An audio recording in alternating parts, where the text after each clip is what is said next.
नमो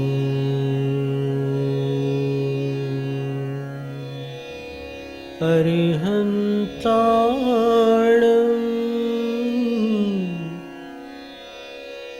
नमो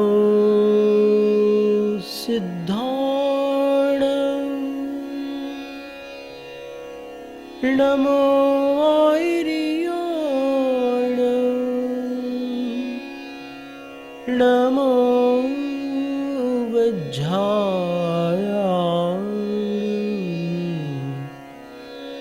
नमो लोये सौसाहूणम्।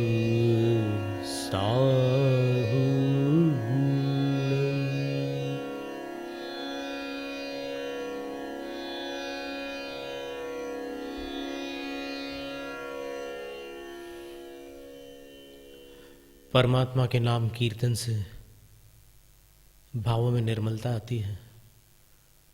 वो चाहे आदिश्वर स्वामी का कीर्तन हो, शांतिनाथ भगवान, पार्श्वनाथ भगवान, महावीर स्वामी, कोई भी भगवान क्यों न हो,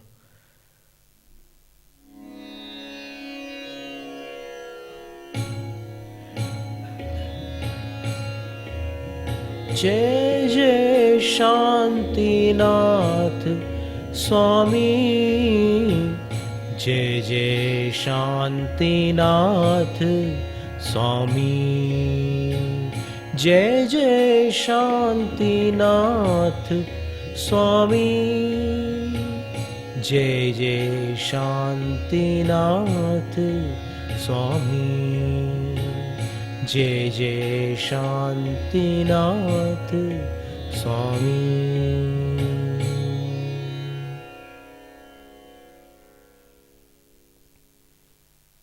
सुरों का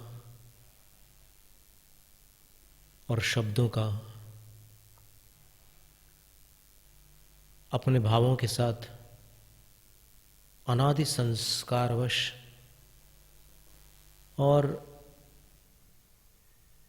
पुद्गल की स्वकीय उपादान शक्तिवश कुछ ऐसा निमित्त नैमित्तिक भाव, संबंध, प्रभाव है कि एक गीत को या एक संगीत को सुनने पर सिर हिलता है और दूसरे को सुनने पर पैर।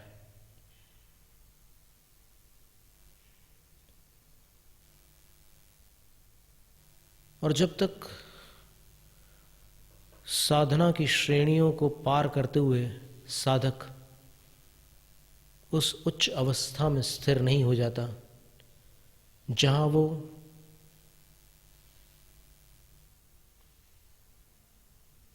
इन अवस्थाओं से अप्रभावित रह सकता है, तब तक उसको बड़बोला बनने का कोई अधिकार नहीं है। उसको छोटा मुंह बड़ी बात करने की कोई हैसियत नहीं है।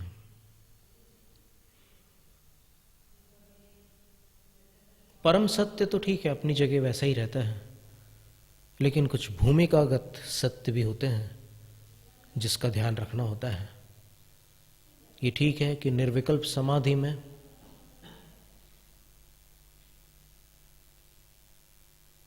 भक्ति का भी कोई स्थान नहीं है। प्रवृत्ति रूप जो भक्ति है वो भी वहां पर अकार्यकारी है, लेकिन जिस भूमिका में भक्ति का प्रभाव प्रबल है वहां पर भक्ति का अनादर नहीं किया जा सकता। उसी प्रकार ये जितने भी शुभ कार्य हैं, सत्कर्म हैं, मंद कषाय के साथ चलने वाले जितने प्रयोग हैं, जितनी प्रवृत्तियां हैं, जितनी क्रियाएं हैं,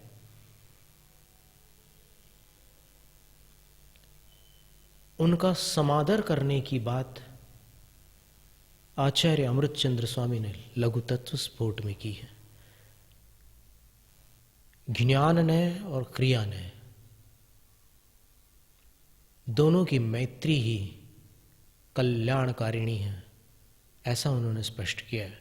लघु तत्व स्फोट 24 तीर्थंकर प्रभुओं की एक साहित्यिक और भाषा की अपेक्षा अनूठी अलंकारिक स्तुति है। ऐसे शब्दालंकार हैं और अर्थालंकार हैं कि बड़े बड़े विद्वान दांतों तले उंगली दबा लें। और आचार्य अमृतचंद स्वामी का जो संस्कृत भाषा के ऊपर अधिकार था, वो भले ही लोक में प्रचार को प्राप्त नहीं हुआ, प्रसार को प्राप्त नहीं हुआ, दुनिया में उसका प्रचार प्रसार अधिक नहीं हुआ, लेकिन एक किस्सा हमें वयोवृद्ध पंडित 94 साल के एक विद्वान थे, कटनी वाले पंडित जगन मोहन लाल जी शास्त्री, उन्होंने सुनाया था कि एक बार एक विद्वत सम्मेलन हुआ जहां देश भर के विद्वान पहुंचे, और ऐसे विद्वान जिनको भाषा की पकड़ थी, जो संस्कृत को प्रौढ़ रीति से जानते थे, साधारण ढंग से नहीं, अच्छी तरह जानने वाले। और उस गोष्ठी संगोष्ठी में पुराने साहित्य को लेकर के सबने अपने मंतव्य प्रस्तुत किए, वक्तव्य दिए। एक महाराष्ट्र के विद्वान पंडित करमरकर जी थे।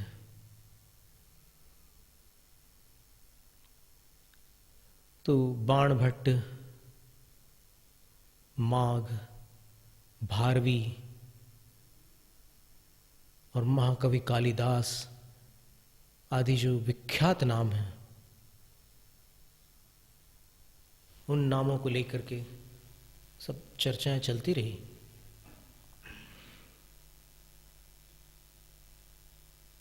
और साहित्य के जगत में ऐसा कहा जाता है कि संस्कृत का एक निर्दोष काव्य बनाना सरल नहीं है, और निर्दोष काव्यों की गणना महाकवि कालिदास के काव्य में, उनके महाकाव्यों में कुल 4 है। कहने का तात्पर्य यह है कि इतने बड़े संस्कृत के विद्वान जिन्होंने रघुवंश महाकाव्य लिखा, जिन्होंने अभिजात शाकुंतलम लिखा, जिन्होंने और न जाने कितने कितने अनोखे काव्य लिखे हैं, वो इन हजारों काव्यों में केवल 4 ऐसे छंद लिख पाए जो साहित्य की अपेक्षा से पूर्णतः निर्दोष, सटीक और शुद्ध थे। यानी जिसमें सूक्ष्म दोष मिलना भी संभव न था, ऐसे काव्य बहुत कम लिख पाए वो। इससे अनुमानित होता है कि संस्कृत काव्य रचना सरल नहीं है, और जिस प्रकार संस्कृत भाषा दुरूह और गहन है, सरस और सुंदर भी है, और ऊर्जा संपन्न भी है। डॉक्टर लॉरा डी जॉर्जियो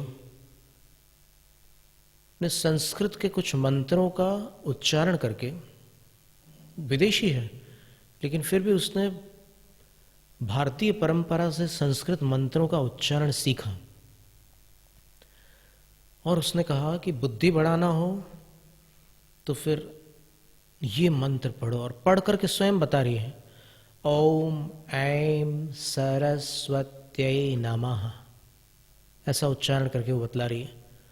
जिसको बचपन से कभी इस तरह के उच्चारण का अभ्यास न रहा हो, वो भी लगन के साथ सीखकर इस तरह के उच्चारण करती है संस्कृत में।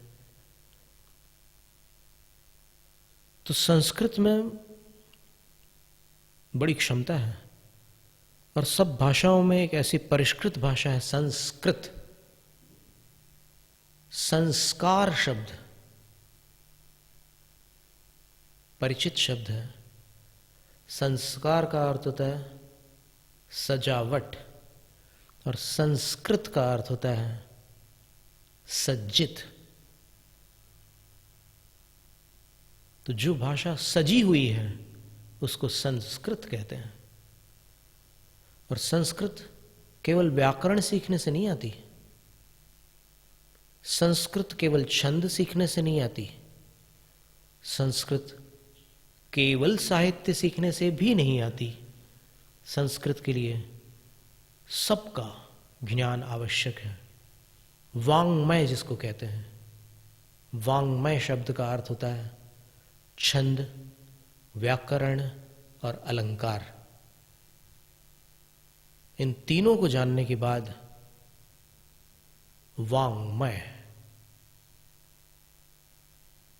की रचना हो सकती है, और साथ में अनुभव और अनुभवियों का सानिध्य, उनका संपर्क, उनकी संगति भी आवश्यक है। तो आचार्य अमृतचंद्र स्वामी कहते हैं कि ज्ञान और क्रियाओं में अगर मैत्री नहीं होगी तो जीव का बेड़ा पार नहीं लग सकता, आत्मा का कल्याण संभव नहीं है। इसलिए ज्ञान के नशे में क्रिया की अवमानना यथार्थ ज्ञानी कभी नहीं कर सकता, क्योंकि उसको नशा नहीं होता। वो हमेशा अनुत्सेक में रहता है। अनुत्सेक का अर्थ होता है नम्रता, नरमाई। क्योंकि जब ज्ञान बढ़ता है और साथ में कषाय बढ़ती है तो फिर गर्व पैदा होता है, देखो मैं कितना जानता हूं। और ज्ञान के बढ़ने के साथ यदि कषाय घटने लग जाए, कषाय का अर्थ है अभिमान, यहां पर जो अपेक्षित तात्पर्य है वो है अभिमान। तो जब अभिमान घटता है ज्ञान के बढ़ने पर, तो एक बात तो ये है कि वही ज्ञान सच्चा ज्ञान होता है जो अभिमान को घटा दे। और वो ज्ञान जिसके साथ अभिमान की वृद्धि हो, वो वास्तव में ज्ञान न होकर के जानकारी मात्र है, जानकारियों का संग्रह है। और यही कारण है कि जो जानते हैं और जानने के साथ जीने योग्य जो कुछ है वो जीते भी हैं। जो जाने हुए को जीते हैं वो ज्ञानी ध्यानी होते हैं। जो जानते हैं वो ज्ञानी होते हैं, और जो जानने वालों से कुछ जानकारियां इकट्ठा कर लेते हैं वो संग्रह करता होते हैं, संग्राहक।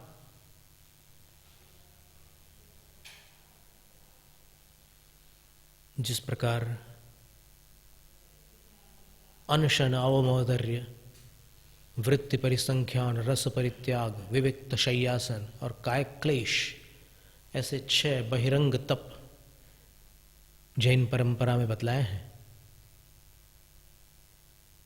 और अंतरंग तपश्चरण में प्रायश्चित, विनय, वैयावृत्य, स्वाध्याय, व्युत्सर्ग और ध्यान बतलाया है। ये 6 प्रकार का तप अंतरंग तपों में गिनाया गया है। ज्ञान को हासिल करने के लिए तपना पड़ता है।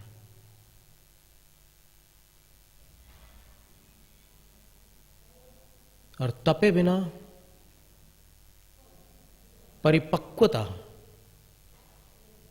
नहीं आती। जैसे पुराने विद्वान, बरसों बीत गए, उन्होंने बार बार चिंतन, मनन, मंथन, ग्रंथों का आलोड़न, श्रम, पंक्तिबद्ध अर्थ लगाने का यत्न, ये सारे कार्य किए। उनके अंदर हार्दिक उत्कंठा रहा करती थी कि कब हम इससे और गहराई में जा पाएंगे, और अधिक सूक्ष्म अर्थ हम कब निकाल सकेंगे। और वो सारी क्षमताएं उन्होंने कठिन परिश्रम से प्राप्त की।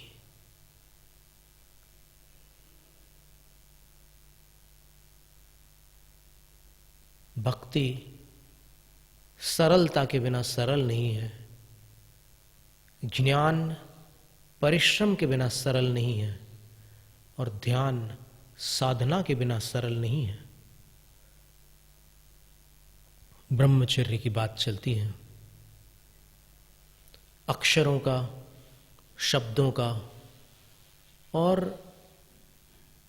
स्वरों का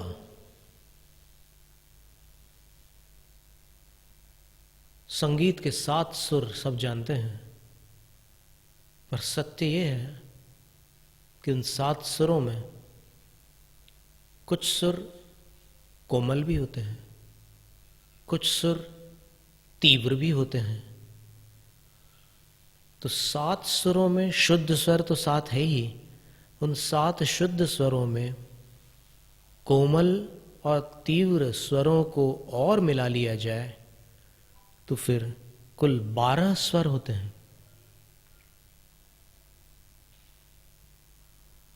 और ये बड़ी विचित्र बात है, एक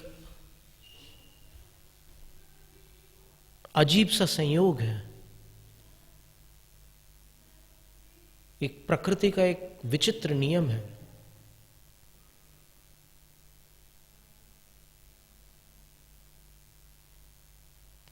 कि चंद्रमा की वीथियों को लेकर के शास्त्रों में राशियों का वर्णन है। एक राशि में 2.25 नक्षत्रों का वर्णन है, और 2.25 नक्षत्रों में 6-6 घंटे की 9 अवधियां आती हैं। और कुल मिलाकर के एक राशि 9 को 6 से गुणित कर लीजिए, उतने घंटों की होती है। और एक एक घंटे के अक्षर भी भिन्न होते हैं।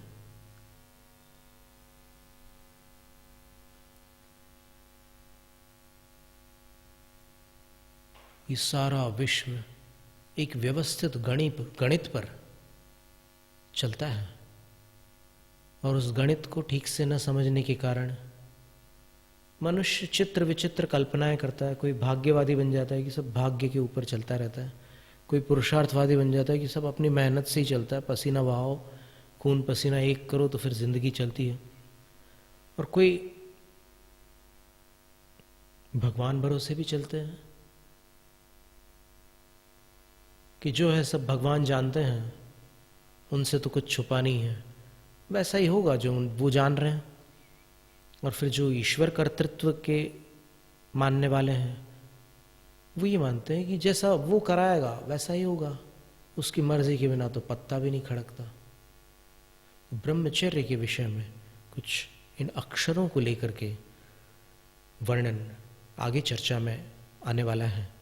जैनम जयतु शासनम, जैनम जयतु शासनम, जैनम जयतु शासनम।